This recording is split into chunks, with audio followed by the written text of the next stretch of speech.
Now let's focus our attention on exercise. You know, exercise and nutrition go hand in hand. Dr. Don Hagen, the exercise lead in the Human Adaptations and Countermeasures Office at NASA Johnson Space Center, can tell us more.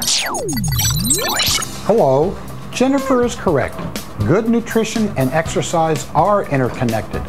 My job as the exercise lead in the Human Adaptation and Countermeasures Office here at the Johnson Space Center is to work with a team of specialists to determine the exercise requirements for astronauts in long-duration spaceflight. A long-duration spaceflight can be anywhere from months on the International Space Station to years if we ever travel to other planets. Before I continue, let's take a look at the following questions. Why is it important for astronauts to exercise in space? Do astronauts have to be elite athletes to endure a long-duration spaceflight? Explain.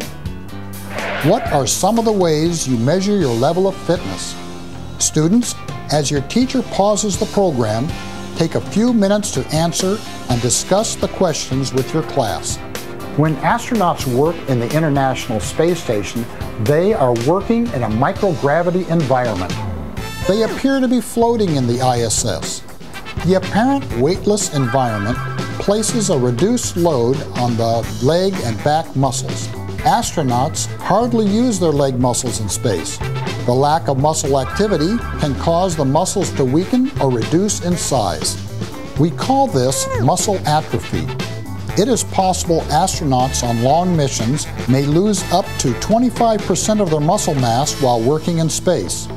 The loss of muscle mass and strength during these missions could pose dramatic problems when they return to Earth. Muscles support the bones in your body, and if you have a combination of weak muscles and weak bones, can you imagine the harmful effects your body could face? To prevent muscle atrophy, astronauts must be in good physical condition while here on Earth or working in space. Do astronauts need to be elite athletes? There are no physical requirements to be astronauts other than you have to be healthy and pass a physical examination. Astronauts perform physical conditioning on a regular basis as part of their training. This also applies to them when they are working in space.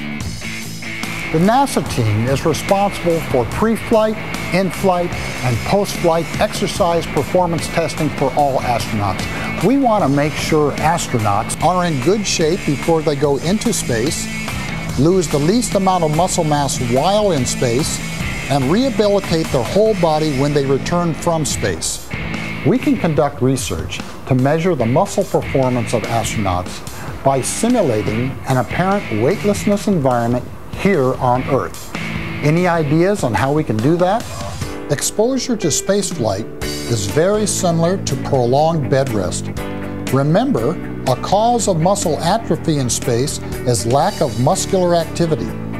That's why bed rest is a good model, because it minimizes activity, and like astronauts, you lose muscle mass primarily in the legs. During prolonged bed rest, the body gradually degrades and loses muscle mass, bone mass, and endurance capacity. Let's look at an example of how we measure muscle performance.